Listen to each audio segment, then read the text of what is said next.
maneno huwa yamebeba roho. Nataka nikuambie, hata wachawi hawalogi bila maneno. Hawalogi bila maneno. Atafanya anachokifanya, lakini lazima atamke, kwa sababu yale maneno huwa yamebeba roho, na hiyo roho ndio inayoenda kutekeleza hicho walichokisema.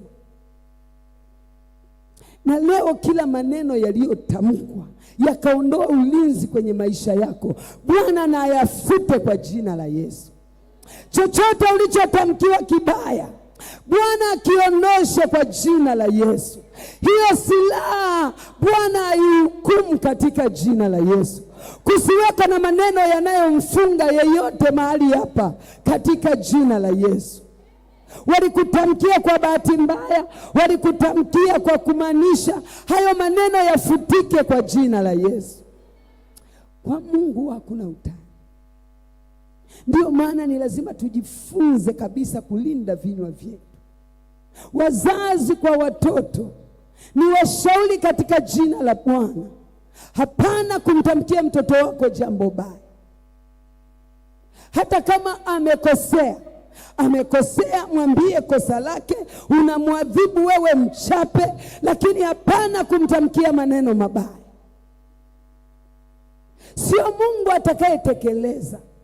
Adui huwa yupo kudaka kila neno.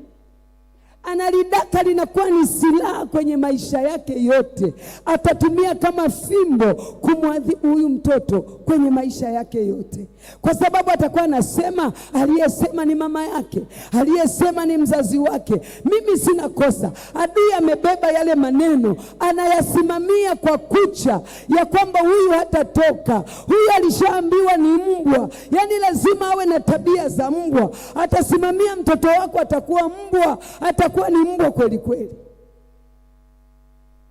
Halo, Mungu atuponye katika vinywa vyetu. Kila silaha mbaya isitoke kwenye kinywa cha mwana wa Mungu, kwa sababu sisi tunalindwa na nguvu za mbinguni kwa njia ya imani. Chochote chenye kuondoa ulinzi kisitoke kwako. Bwana Yesu asifiwe. Bwana Yesu asifiwe. Na kwa Mungu kuna hukumu. Kila neno ambalo mwanadamu ulishalitoa kwenye kinywa chako, utaitoa hesabu yake. Sijui kama unayajua haya maneno. Ndio maana kwa Mungu hakuna sentensi ya kwamba mimi nilikuwa natania. Kwa Mungu, kwenye ulimwengu wa roho, huwa hakuna utani. Ndio maana Mungu anasema hivi, haketi barazani pa wenye mizaa. Mungu hana mzaa. Mungu hana utani.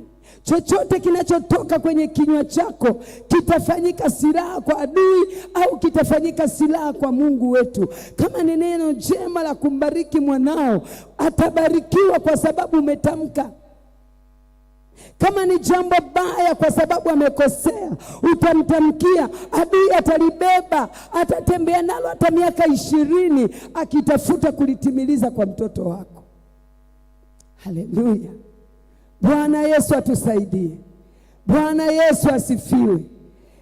Bwana asifiwe. Ni kwa sababu adui huyatia nguvu maneno yote mabaya, yawe yametoka kwa adui, yawe yametoka kwenye vikao vyao, yawe yametoka kuzimu. Adui anayatia nguvu ili yawe kweli. Haleluya. Kuna mtu mmoja akawa anajaribu kueleza, kwa sababu aliwahi kutumikia huo ulimwengu. Akawa anaeleza majira ambayo wachawi wanayapanga majira, lakini katika majira yao ya kazi yako majira yale ya mapema kwenye saa 5, saa 6 ni muda wa kukaa vikao na kupanga ajenda. Lazima wapange, lazima wanuize, lazima waseme ya kwamba leo uelekeo, tunaelekea mahali fulani, tunaenda kwa fulani, tunakwenda kufanya hiki na hiki, timu hii na hii itaenda huku, timu hii na hii itaenda huku. Wanagawana majukumu, wanapewa assignment za kwenda kufanya. Haleluya. na adui anakuwepo kuyatia muhuri maneno yale, anakuwepo kuyatia nguvu maneno yao, anakuwepo kuwa backup ili wanachoenda wakafanikiwe katika njia zao. Na yako majira ambayo wanasafiri kwenda kutekeleza. Majira ya utekelezaji ndiyo hayo. Saa 7 mpaka saa 7 wanaondoka, wanakuwa safari. Saa 8, saa 9 ni muda wa utekelezaji, na kwenye hayo majira ya saa 9 wanaanza kurudi. Kwa hiyo kuanzia saa 6 mpaka saa 9 ni majira yamegawanywa. Kuna vikao, kuna utekelezaji wa hayo majukumu, na kuna kurudi walikotoka. Haleluya. Lazima maneno yao tuyakamate na kuyahukumu na kuyafuta wanapotoka kwenye vikao vyao. Wanaenda wakiwa hawajui wanaenda kufanyaje. Wanatoka wanaenda hawajui wanaelekea wapi, kwa sababu tumeyafuta kwa damu ya Yesu. Kila silaha wanayoitumia tunaifuta na kuibatilisha. Maneno yao tunayabatilisha na kuyatangua. Shauri lao tunaliondoa. Matokeo yake tutakuwa ni watu wenye ufahamu, tulio na nguvu ya kuzuia utendaji wao. Wataenda halafu hawatafanikiwa chochote. Haleluya. Bwana atuwezeshe na Mungu wetu atusaidie. Haleluya. Haleluya. Haleluya. Bwana anataka tuwe na nguvu. Bwana anataka kutuwezesha kupambana na kila silaha inayoelekezwa kwetu. Tuwe na nguvu ya kuweza kupambana maneno yote ambayo yanatamkwa kwetu, yenye kuashiria ugumu wa maisha, yenye kuashiria ugumu kihuduma, yenye kuleta ugumu kwenye hatima zetu. Mungu anayafuta. Mungu anaachilia hukumu juu yake, na maisha yetu sisi yanabaki kuwa salama. Anasema Bwana, huu ndio urithi na haki ya watumishi wake.